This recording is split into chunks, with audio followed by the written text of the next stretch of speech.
Dear government, I am a consultant from international company which is one of the best advisors in the country.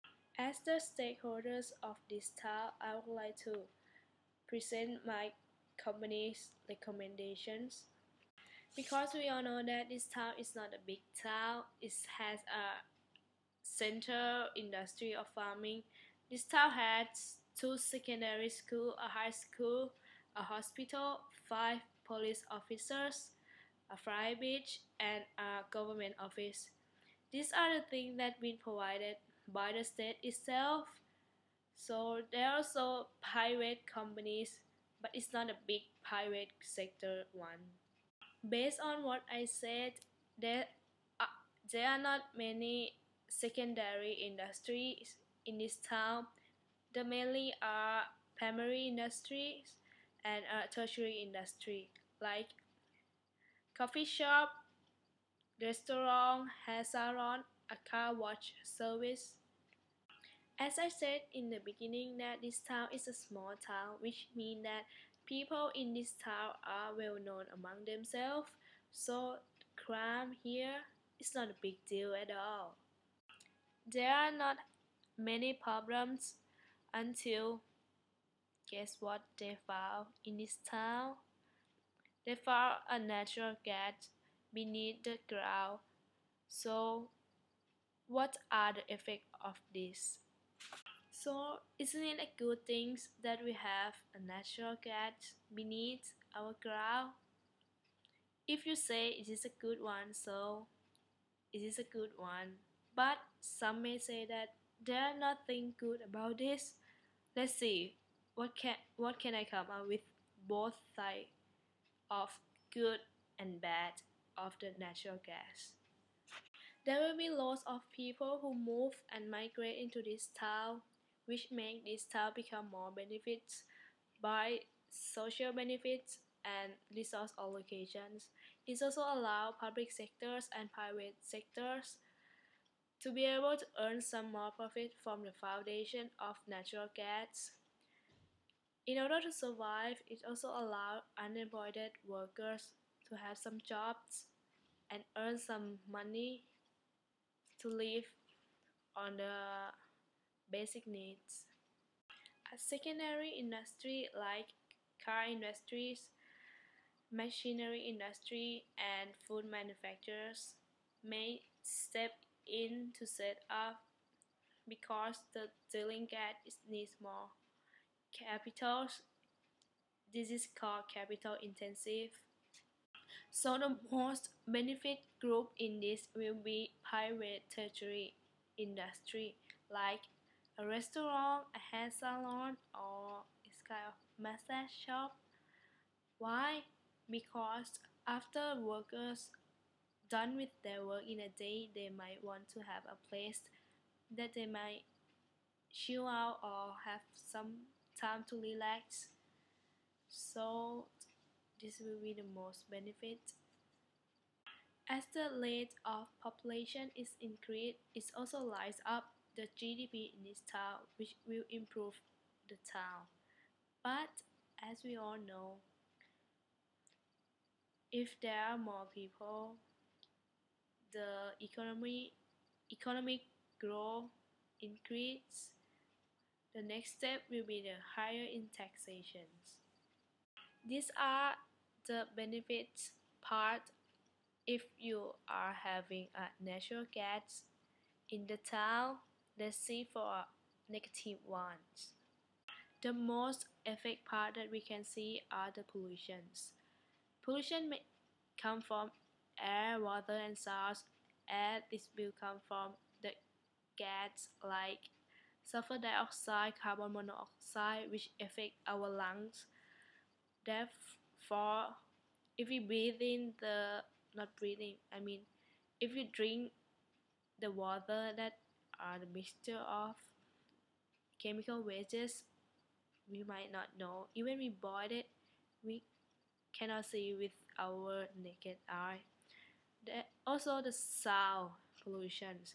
It may come from when the industry are digging or drilling into the ground that might cause a shaking sound, and this will affect us. Also, the crime percentage of criminal in this town will increase because there are lots of people are moving in. But do we know that other police also increase? No. Then police need to work harder. Therefore, it may cause police one police to take care more number of people than they used to take care of. So what are the effects when the crime is increased in this town? People like lady or teenager may scare and not hang out after the sunset, which will cause the private sector like a pub, bar, or restaurant that open after evening. Now, I would like to suggest what government can actually help this town by using a mixed market and a politicals. First of all, I would like to explain about how can mixed market can help this town. What do I mean by mixed market? A mixed market is a combination of private sector and a public sector. As you know, private sector may have ability of investment, but they a bit of cheating maybe to get advantage of the people, like the worker that need to work for them may set up low wages and longer hours which are not equal. But what can public sector join and help is to pull up some light to pull up a light of the worker that they might not able to speak out because they're working for their boss. Their boss needs to pay their wages. So this is the best way to make economic growth higher, and in the order to make some rich people feel guilty so that they pay the wages for the employed worker higher than they used to pay. There are also something that you as a government can do but private sector can't, like providing us street lights, roads, and transportation like MRT, BTS, and so on. Even some hospital, if they are private hospital, but some people can't afford to pay for that, then a government like you need to provide a public hospital and set the cost of the hospital charge down or lower than private one. Now I'm moving on to the policies. I would like to begin with fiscal policy. The fiscal policy is about government spending and taxation. As I said in the beginning, that more number of people, more spending, and the higher taxation will then be. So what can you do to help us is to just use just 1% of the total of taxation that you earn from us. Provide us like to comfort us by set up a gyms or hospital, as I said earlier, to concern about our safety and our health. You also have the power to set off all regulated business cycles. What do I mean by regulated business cycles is you need to let the money flow in and out so that money won't stuck in somewhere. It wouldn't bring down the economic growth. Monetary policy might be the next one that this low town need to have. So as the stakeholder, as you know, they have a chance to gain or to list. So to help them by just um, increasing the investment along with decreasing the interest that they have to pay back from the investment.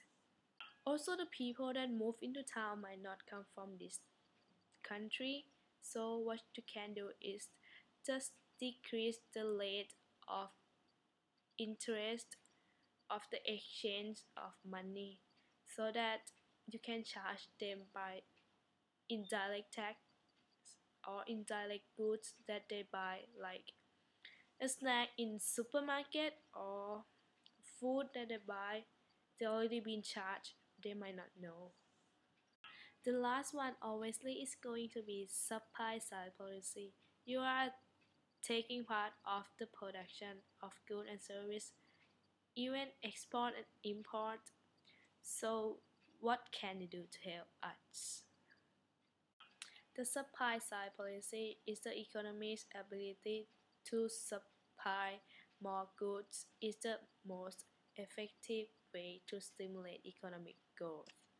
You might reduce the taxes on wages, or we can say that reduce the taxes of income. So, and you may give them an award or the subsidy for the firms.